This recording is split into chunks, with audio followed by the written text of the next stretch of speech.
Hey folks, welcome to another episode of the Wrench Turners podcast, a show that's about improving the life, well-being, and productivity of mechanics everywhere.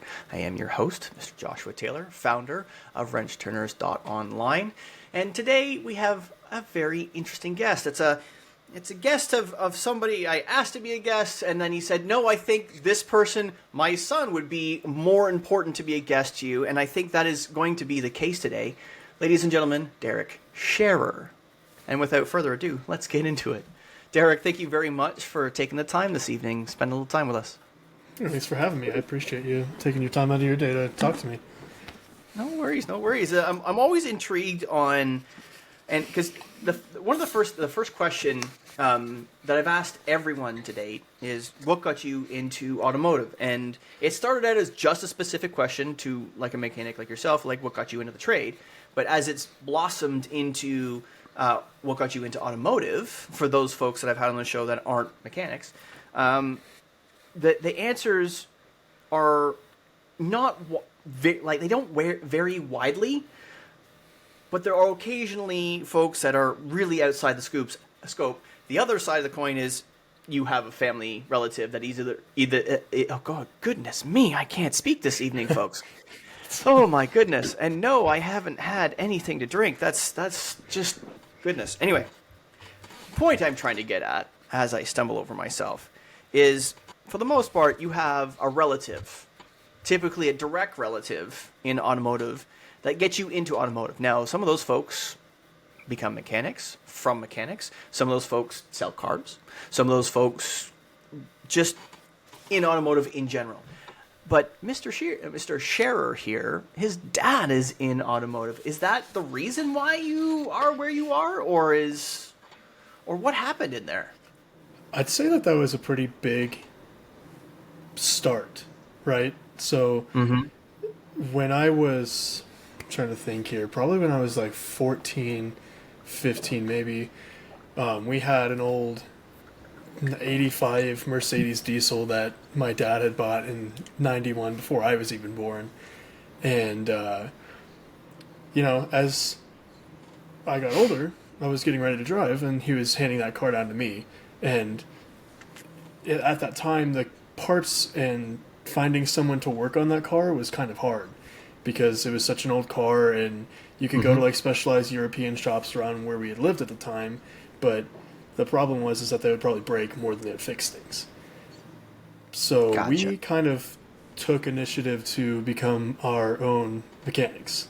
And that was a lot of the first learnings for me of doing brakes, and on that, because it was a diesel, doing like valve adjustments and things to that nature. But it never really I never really grasped it as something I wanted to do as a career. I had started doing just restaurant jobs. I was a line cook for a number of years with multiple different restaurants, Texas Roadhouse and what have you. And then I moved to a different state when I was 19. And I actually fell into the industry kind of on accident, or really not on purpose in a way, because I had a roommate that had just graduated tech school, and his car broke down, so I drove him to his interview at a Toyota dealership. And I sat in the waiting room, I just waited for him to get done, and this, probably 10 minutes into it, just sitting on my phone, and I get called into the office, and the service director wants to talk to me.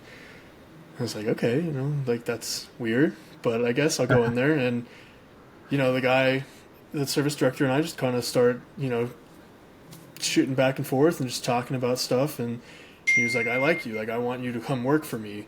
And I told him, I said, I don't have experience. I've never worked anything besides frying food in a fryer in a restaurant, But he was like, that's fine, we'll get you going. And in the back of my head, I was like, okay, well, I've worked on my own car. I know how to change oil. I know how to rotate tires, whatever. And I went into it kind of blindly, just trying to figure it out, and ended up being something that I found a real passion for, and that was probably about 2018 when that happened, and it's been rolling ever since. So Nice. So it's kind of So this is the interesting bit. Your dad's in automotive, Yeah. but your entry into automotive was by accident, so to speak, Oh yeah. and your only wrench time prior was working on something that's not even remotely close, not even remotely close to anything you fix at a Toyota No. store. Oh no, not at all. Yeah. Okay, so you get so your first year would have been interesting if you got kind of like pulled into it in that way.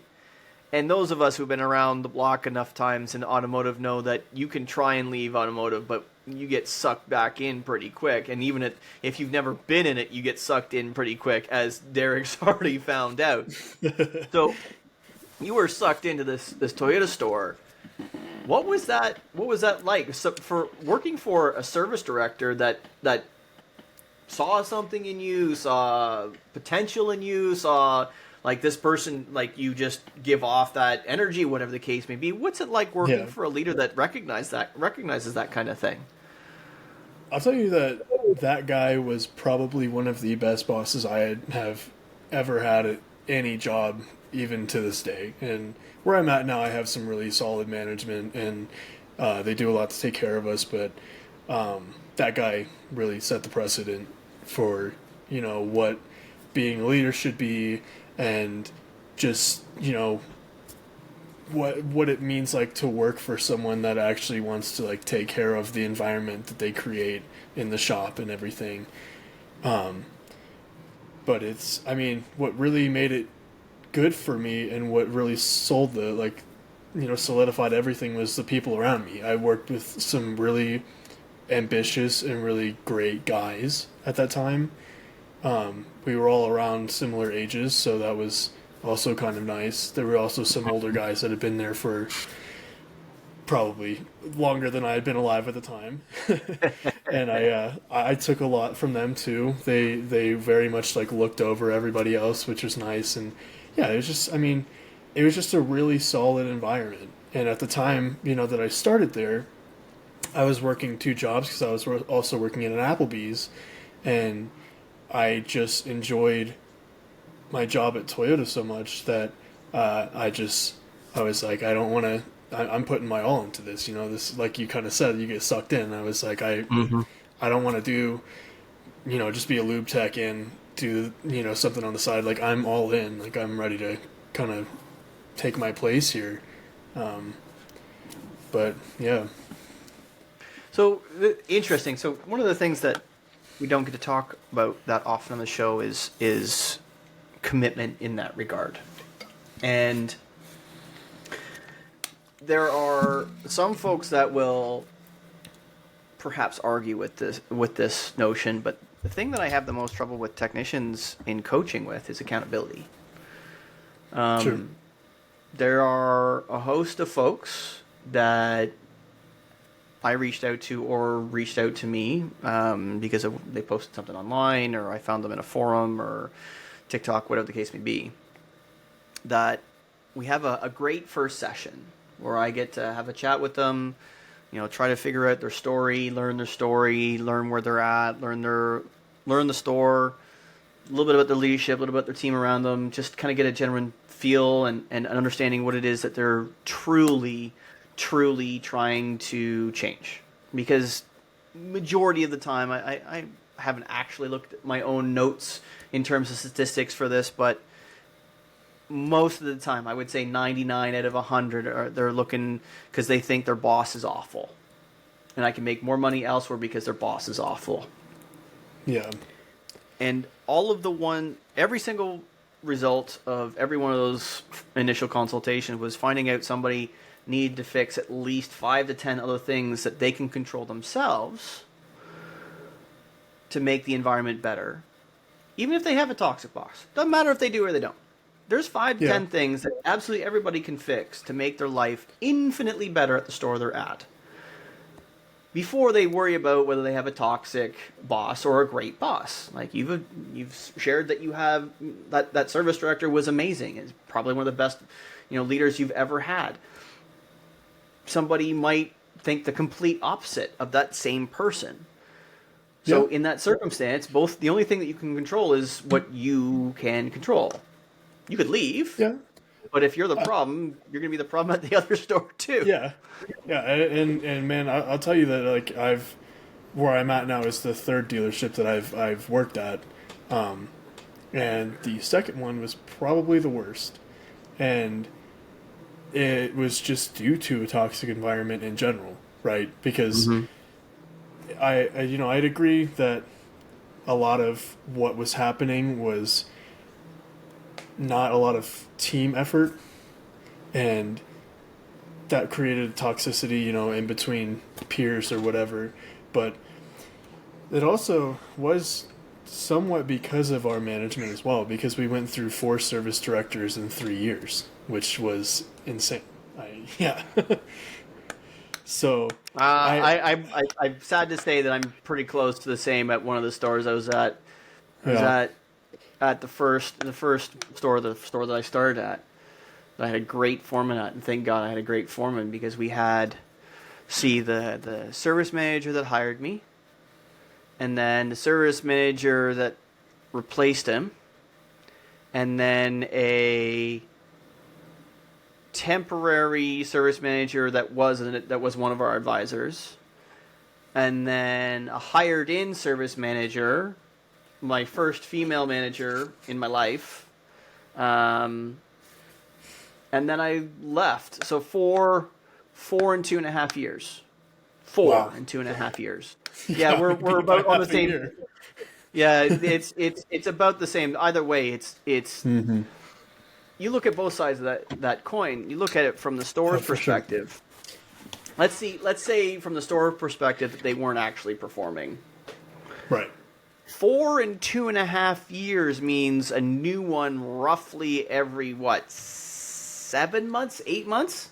Yeah, Would somewhere you around there. say 7, 8 months is long enough to, let's say that in this circumstance we're using 7 to 8 months. You were hired, the great service director hired you, and for whatever reason, he might be an absolutely amazing boss to you and boss to the team, but perhaps isn't performing, the store still isn't performing. Do you think Right. 7 months' time is really long enough to make changes? Like truly make changes and affect change? I wouldn't think so. And I know that at the store that I was at, they were so tight fisted about what the service director could actually do that it was pretty much set up for failure, at that point. Like you're pretty much given like a bad hand of cards and said, here, make this look good. And, given that much time, I don't think that it's like realistic I don't. to be able to do anything. The only places that I have ever heard where a service manager or service director has been able to affect massive change in a short period of time is at a store where I already knew that the owner, GM, DP, whatever their title is at the particular store, has given them the opportunity to be, okay, it's your department, away you go. Yeah, right. You give them the And keys and you let them do it. it's kind of one of those things where it's like giving a 16-year-old a set of keys to your brand new Camaro.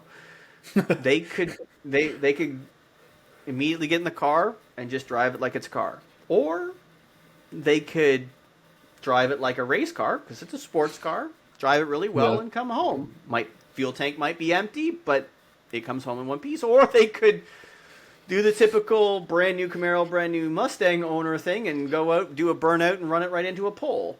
So Yeah. the fear, I guess, at the owner level is Yeah. really, I don't want number 3. I don't want my store, my business, my life run right into a pole. So I don't see anything positive happening in a short period of time.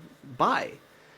So Yeah. the challenge is for owners, because I've never been an owner of a store, that it's a lot of money, it's a lot of effort, it's a lot of blood, sweat, and tears to get it to that point, and they want to see results.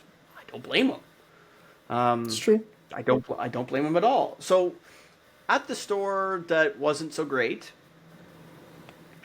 obviously you've left because it wasn't so great, and I'm gonna Yeah. be a little bit hostile is not the right word. but I'm gonna be hard on you a little bit because I want to get some truth out of here. Okay. What did you change for yourself? What did you think about? What did you reflect about? What did you hold yourself accountable to make sure that going to the next place isn't going to be the same thing because it's you? Well, I mean, obviously when you're in a negative environment, it's easy to adopt that kind of like path of thought, or that kind of just mentality is to be negative too, right? So that was something that I was very just aware of in myself, that I could see for sure at the other store. And I knew that going somewhere new, I couldn't take that on. I couldn't, just act the same way, or take on, be resentful towards the other store even after I had left. I knew I had to remember what was worth remembering there, and remember my time there as being positive, as learning, and just really running with that as I moved forward. That was really important, just in general, but especially for my job, because we spend countless hours in a shop on a weekly basis. So I don't want to just go into it just trying to run away from something that could very well just come back on me later. I had to sort through how I felt about my negative feelings towards the previous shop, and just get through that to find the positives and be appreciative for my time there as a whole. So that was a big one, I would say, for sure.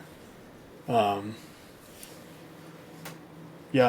I don't know. I think that's like that was really my biggest one. I don't know if there's too much that I'd reflect on now to really say that I was working on changing, because I was mostly working on trying to get out of there. It wasn't for me. I wasn't making the money I wanted to, and the environment was just very bad. So most of all, I was just trying to find somewhere that was better suited for me. Okay. And when you found the store, the new one, what was the thing that you were looking most for? Outside of the physical of money, what was the thing you were looking for the most? Yeah, I mean, I think everyone goes looking for money, but mostly what I was looking for, and what I had talked to the service director about when I interviewed, was that I want to be on a team. Like I'm very much like I want to be a team player, but at the same time I want to have people behind me that are also trying to be on the same team with me, because that's something that very much lacked in the previous shop. Was I felt like it was every man out for himself. If you ask for help, people would roll their eyes and sigh at you, and it was a very much like dog eat dog world in that shop that I was at previous. And from everything that I had talked, and understood from this new shop, it was almost like a complete 180. Everyone was looking out for each other. Everyone was willing to help each other. It wasn't just like you come in, you do your jobs, make your money, and go home. This was like we're all here to get stuff done. And, if you need help, I'll, give you a hand, and I don't expect anything in return. It's just everyone takes care of each other, which was very, very important to me going into that. Awesome.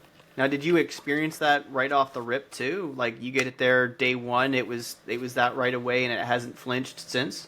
100%. 100%. Okay. Is there any now? I'm in the mood. I'm gonna hammer you a little bit. What was in the first 90 days? Because everybody gets a sort of 90-day probation, and I think it's instilled in us for a long time now. It has been a long time that's been still, everybody gets like 3 months, 90 days probation, and da da da da. And I remember one time changing shops, and immediately going, I'm king shit, and da da da da da, and initially, and then everybody, I knew better, and maybe it was just I was young at the time, but I remember all those things, and I remember every little thing. I remember this particular occasion. Every little thing in the first 3 months was just like a little dig. Just felt like a little dig. I was just it was like everything was just they're asking me to do things and I'm rolling my eyes, and maybe that was arrogance, but I don't know. But after the 90 days had passed, it was almost like a weight lifting, and it just stopped. Yeah. Did you have any of that kind of sensation? Any worry? Any concern? Any ego? Anything going from the not so great shop to the great shop? For me, a lot of what I faced, I would say, was almost the opposite of ego. I faced in the previous shop, I had faced a very short period of apprenticeship, and after that, I kind of just got tossed to the wolves. So it was, oh, figure it out. If you end up spending more than a few hours on it, then I'll help you. So going into a place where I felt like I could ask for help and not feel guilty about it, it was something that I actually had to overcome. Probably in the first 90 days of my employment was, not feeling guilty about saying, oh, well, I don't know how to do this, or I can't figure this out. Can you lend me a hand? I was still just subconsciously felt very guilty about asking for help and not being able to do it on my own. So that was something that I would say that I overcame in those first couple months. But I don't know if I really say that I felt like, digs being taken at me or anything, or like I was treated like the effing new guy, the FNG or whatever. Obviously shops are shops and we all have that sense of humor to mess with each other. So that's to be expected, but I don't think it was ever pushed to a point where it was like personal, or I felt like I was outside of anybody else, that was involved in the shop. I felt like very much like I was accepted right in, made friends, So Nice. You found a good fit. yeah, Right. That's I 100%. think that's fundamentally what you're describing, and maybe it was Yeah. I didn't end up staying at that shop that made me feel that way in those first 90 days, because Mm-hmm. maybe it was an attempt to try and push out to see if I was good, see if I was a good fit or whatever the case may be, and it just went away. But ultimately, it wasn't a good fit. For Yeah. you, it sounds like the statements that were made and the statements that were promised during the interview process was kept honest, and there was no exaggeration or underwhelm or anything like that. It is what it is. You got there, and it is what it is, and rock and roll right away. That's something that I hear all kinds of different stories through coaching and through the podcast, and varying degrees of how everyone comes into the trade and what their experiences thus far have been.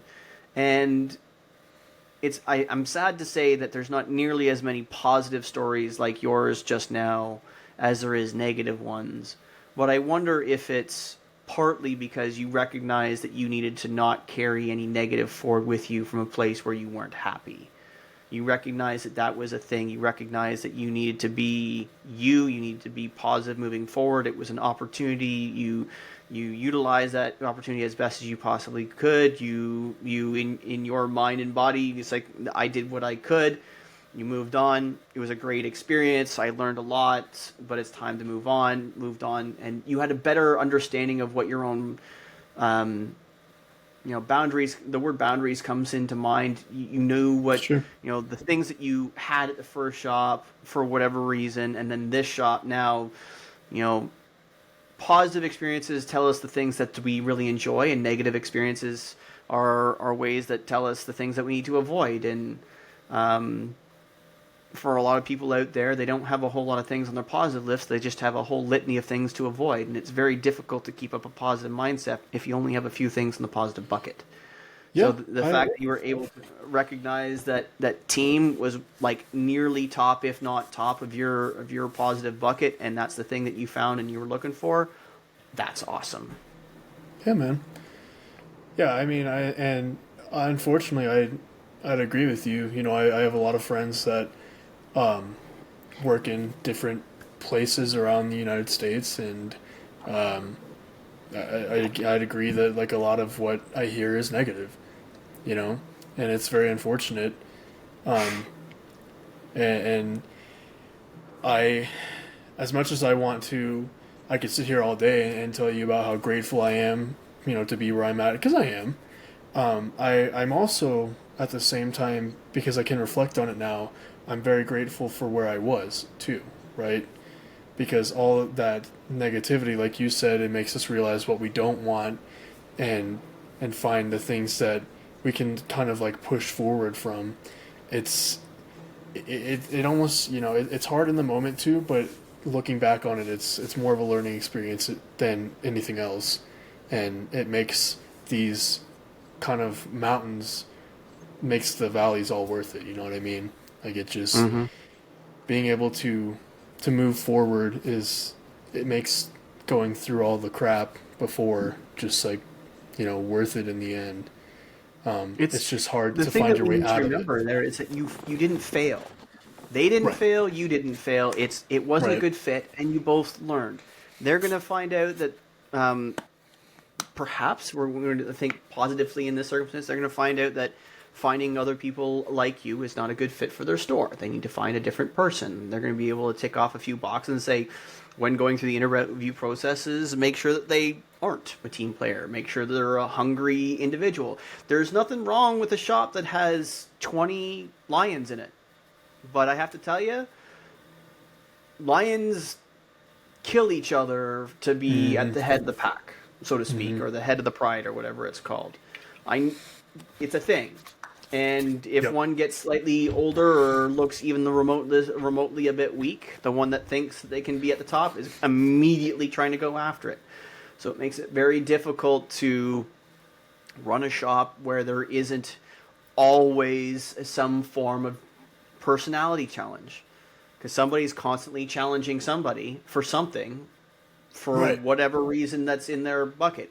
It's not a great way to run a shop, but it can be run with the right person at the helm.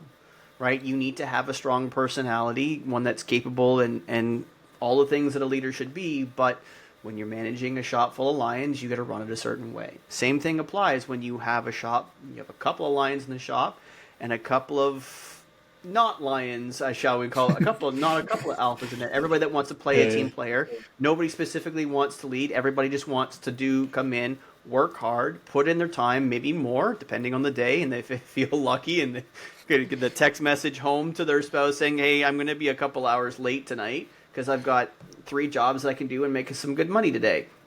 Right. It's hard to find a good cohesive shop because fit is a thing. You found a good fit in the shop you're at. You weren't necessarily a great fit in the first two.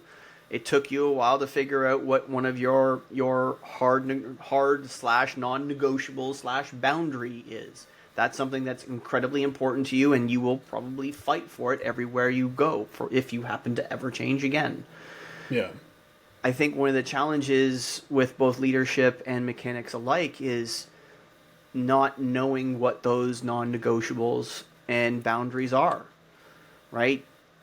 Other mechanics have told me in the past in coaching and friends or associates that I've worked with, I'm going to go this place to make $5 more an hour flat rate. Well, that's not always going to be truly beneficial to you. You might find yourself in a place where it's a shop full of snakes, right? Yeah. If Yeah. you We aren't one always. yourself, it might not be a good place for you to work. Yeah, we always go by the saying that the grass may look greener, but it could also be spray painted green. So, Yeah. you know, Yep. there's always more money to be made, but you could go somewhere and make, like you said, like $4 or $5 an hour more flat rate, but you go to a shop that their hours per RO is like below an hour, or like 1.2. When I know our shop is pushing like almost 2. We're like 1.9, which is some of the highest in our area. So, you again, like you said, there's definitely like fit, where you kind of fit in better, but there's no perfect recipe either to have, to please everyone in the shop and be able to manage, outside of all of that. So, Agreed. And one of the things to just as a share, I just did an update on the survey data again because I hadn't done it in a little bit, and I've got a whole bunch more data now. And some of the numbers have changed for the technical training levels. One changed quite dramatically. we went from level 2 being on average about 60 grand down to about 48 with the added data and a bit of more contextual information in there. But you talk about going from one store to another. I have technicians that have submitted on the survey now that are making 170 plus, and they're making it. Some of them are making it on as little as $38 an hour base. So, any of you listening out there or watching out there that are concerned about trying to get that $55 an hour flat rate minimum your base, really look at the whole enchilada. Because I can tell you there are stores out there paying $55 an hour flat base, you're still not going to make any money. It really comes down not even to the brand, because it's now multiple brands where I have technicians north of 150 US, import and domestic, and obviously there's going to be the luxury boys out there that are working at Benz and Beamer and Audi that are making a very good wage. But they make a very good wage not just because they have a decent starting base. Many of them are in like $35 to $40 an hour. All of them are like double digits, 10 years plus. But the big thing is the accelerators. So bonus plans really matter. And if you're willing to put in the effort, get the training, put in the effort, put in the training, do the effort, you can make some very good money on a modest base per hour start. So if you want to know what those are, please reach out to me. Like I said, I just redid all the data. I've got some really intriguing stuff that some of you might want to know. Just reach out, DMs on LinkedIn and so on and so forth. That's the easiest place to find me. Derek, one of the things that you said in there, so you've moved a couple of times. For whatever reason, we know one reason. We don't need to know them all. But it's always been Toyota? It has, yep. Okay, awesome. So you've got a solid 7, if I can do math in my head right now, about 7 solid years with Toyota. Yeah, so it'll be 7 years total in August this year. So awesome. So one of the things that one of our previous guests talked about, and that's Madison. And she talked about going from working between Nissan and Toyota. Now, you've only just worked on Toyotas. Obviously, you probably might have worked on a few Nissans in your time in there through used cars or after hours or whatever the case may be. Yeah. I don't want looking for you to compare, but she said that Toyotas were a bit more difficult to work on than the Nissans. From your standpoint at this stage, knowing that you have no frequent service or repair experience on Nissans, just contextually for Toyota, would you say in your mind that they are more complex than you'd like them to be, given the stuff that you've dealt with in the last almost 7 years? I don't think that I would say they're more complex. I think that lately, since I've been at this newer shop, we've obviously had new product releases with the new Tundras, the new Tacomas, and those product releases come with issues off the rip that are pretty quickly repaired. But I wouldn't say that's due to complexity. I think that's just like something that happens with any new vehicle release. It's just a new model. They're working all the kinks. But as far as it goes, I mean, the thing I like the most about Toyota, I'll say, is that everything is very consistent. Right? If I'm working on a 3.5 V6, I know where I'm looking for leaks. I know what problems are at certain mileage. Yeah, everything is very consistent on what's happening with what engines. And the repairs are pretty straightforward. I think the only thing that I run into the most that I don't like is electrical diagnosis, but I think that's with anything, right? I think it's with any brand. No one really likes doing electrical diagnosis, but there are some folks out there that really like the electrical diagnosis, but I follow a couple on TikTok and I follow a whole bunch on LinkedIn, and right now his name is completely escaping me, but there is somebody who is on LinkedIn who loves scopes, has an entire array of scopes, all kinds of really cool stuff that like the nerd in me just kind of completely gigs out. But I was Yeah. half decent at electrical diagnostics, but it's definitely not something that I loved to do. No, I would far. glutton? I'm not a glutton for punishment. You almost Yeah, have to be a that's glutton what I for was gonna punishment to say. enjoy the electrical, right? Yeah. Personally, the thing that I enjoyed the most, probably because I was a car guy for the most part at that age when I was doing it. I loved doing 6 hour alignments. I absolutely loved having car people in the community come to me. It's like, I just put on coilovers. Can you do my alignment for me? It's like, would you Yeah. like me to do an alignment, or would you like me to do an alignment? And the question is always, huh? Well, an alignment based on your car, I can. How did you put the coils on? Well, like the box told me, it's like, okay, perfect. I can do a factory alignment in about 30 minutes. No big deal, but that's not going to set the ride heights and all the rest of that. It's like I said, do you want me to do an alignment, or do you want me to do an alignment? I was like, Yeah. okay, well, obviously the latter. So I'd go out and I'd borrow my buddy's corner balancing weight scales, and I'd get out a proper. We'd string the car. We'd measure everything. Like, we'd set everything. It's like 5-6 hours on a Saturday, and I'd set up a car. Service manager at the time absolutely loved it because 6 hours of pure labor. Oh And yeah. Oh yeah. but the customer would come back and go, "What did you do?" And it's it's really cool to completely change how a car rides, feels, responds, everything, simply by dialing in the alignment. Being able to dial in Sure. alignments and doing them successfully was one of the coolest things ever. Now, there's no way in God's green earth I'm going to be able to replicate what I did 16 bloody years ago, because I haven't really done them like that ever since.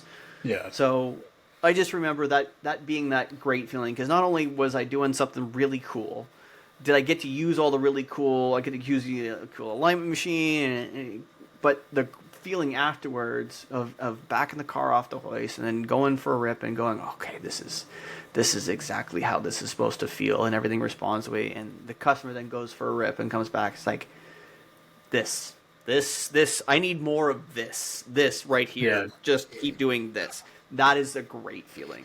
Do you have anything like that makes you feel like that? Yeah, definitely. I love tearing into engines. I couldn't tell you why. It just, especially when, you know, being able to tear down something that, like, I know a lot of the V6 Toyotas, their 2GR FKSs or 2GR FEs, the timing cover would leak a lot, and to do that you have to, bring the whole engine assembly down, tear off your valve covers, tear off the timing cover. I mean, it's very involved, right? Mm-hmm. But there's something about just ripping into that and taking a whole day to just tear the engine apart, clean everything up, put it back together, reseal it, and I love it. And I did a few V6 engine rebuilds. I love doing that. Yeah, just mechanical stuff for me is just very, very endearing. Fixing anything is very rewarding in my opinion. Mm-hmm. Being able to make something new, but doing engine teardowns is definitely one of my favorite things to do. That is very rewarding to make it run like new. Put a new short block. Sounds like you're at the wrong brand then. If you've only done 3 short blocks, then you should probably Yeah, I go down know. straight to Kia. No, I know.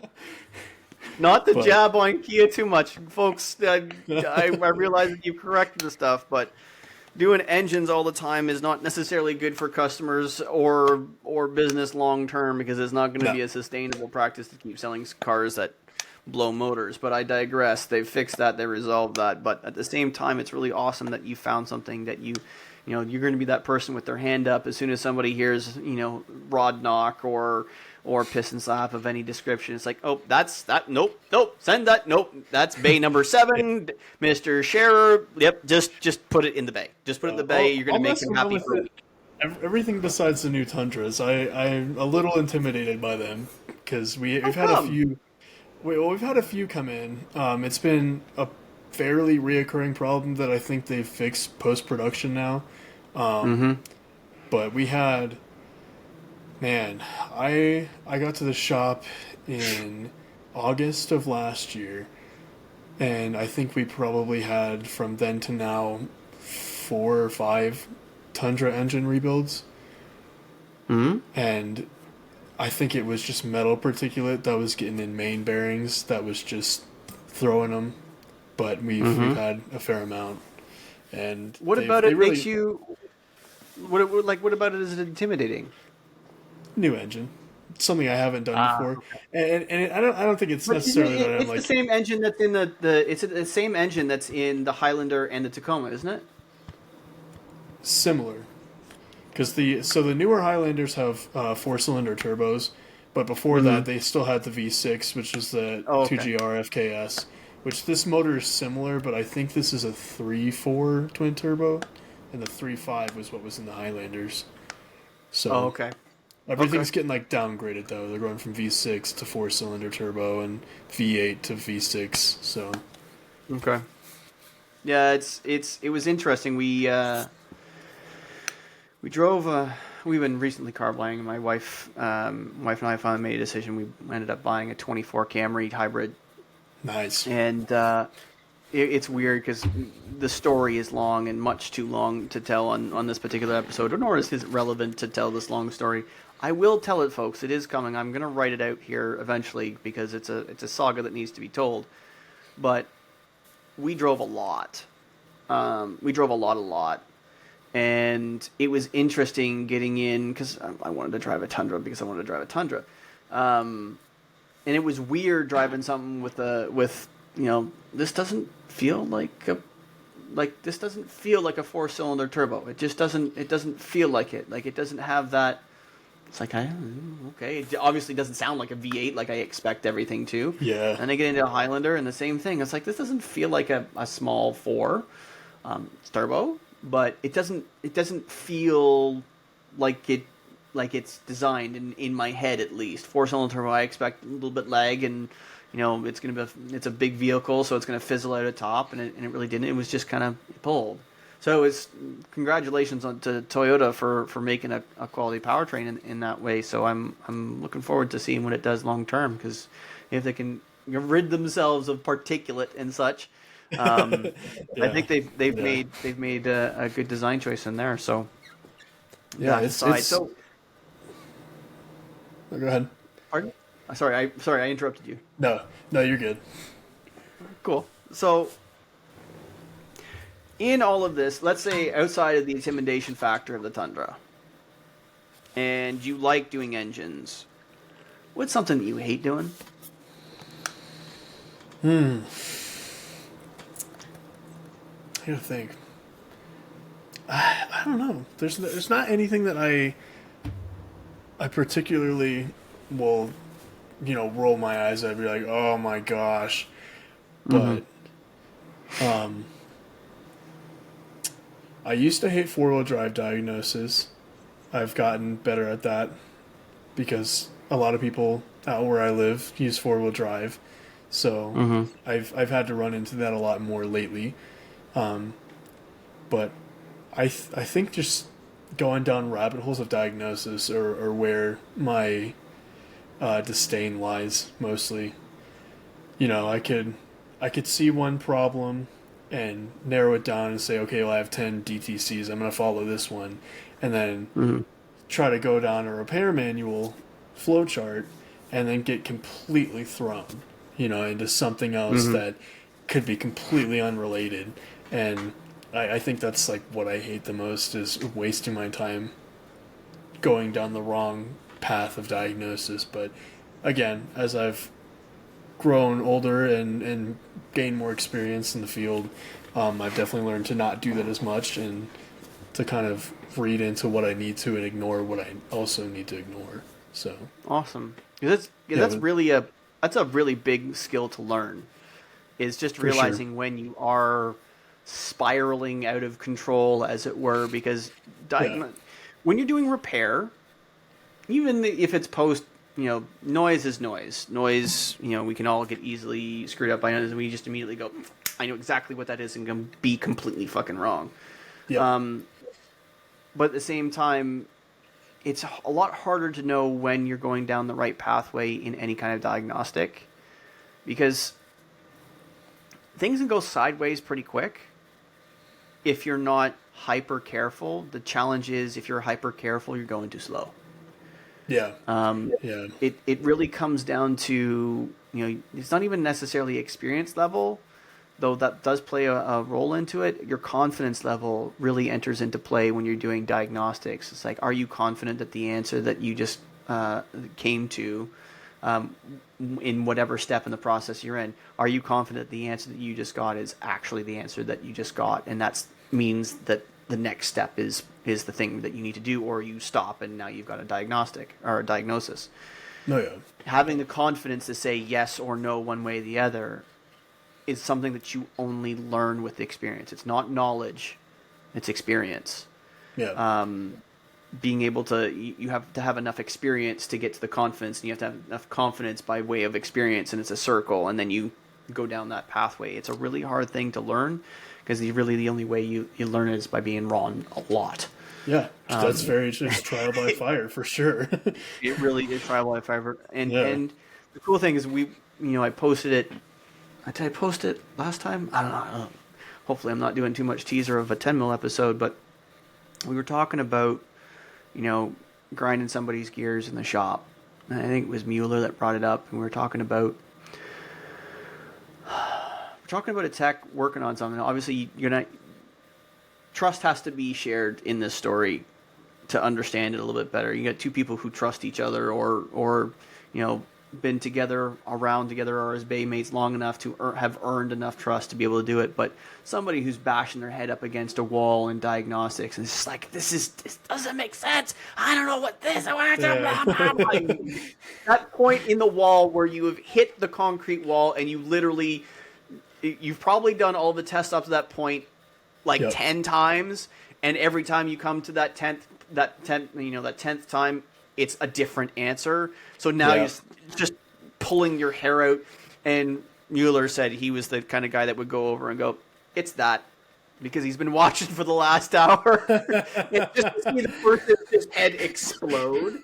And to me, that person, that might not be an experience or a confidence thing. That just might be pure dumb luck on that particular car that's just doing something completely random, because that is actually the fault with it.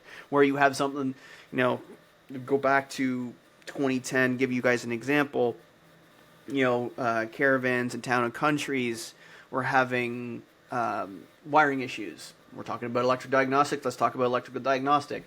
And in the D pillar, it's I can't remember whether it's like a 48, 60, 70 pin connector that joins the front, the mid harness to the back end. And what was happening is the CAN bus, the pins for the CAN bus were opening in heat, and as soon as they cooled off enough, they would close. So, of course, you've got customers that would completely lose all CAN bus, and at the time, their result is when they lost a CAN bus, the wiper would go, the horn would honk, and the lights would flash, and it would do it at completely random. And it was when that left rear corner got in the heat enough for it to warm up the connector enough to warm up the pins enough for it to open. Obviously, as soon as electrical current is not passing through it anymore, everything would work again. So good luck diagnosing that, and we had all kinds of them until we figured out that it was the same thing over and over again. Well, it's that same thing, and I would imagine that someone in our shop, while we were all trying to figure them out, because we all, every once in a while, would get, it wasn't just one, it was a whole bunch of them. Once we all shared the knowledge, eventually, someone would have learned it first. And then somebody's going over, and then they're walking over to the other bay and going, guess what? You've been banging your head up against the stick for an hour. Guess what it is? Yeah. Sharing that story just means that we need to share wins more often. So it's why part of my coaching is A, journaling, and B, you need to be writing down a win every single day, even if it's that you got out of bed, because sometimes that's what you need to go back and read to make sure that you get through the day, because depression is real and it can happen fast. Sure. So we've both been there. We've all been there. Hitting that concrete wall is a great way to start something you don't want that ends in a very bad way. So,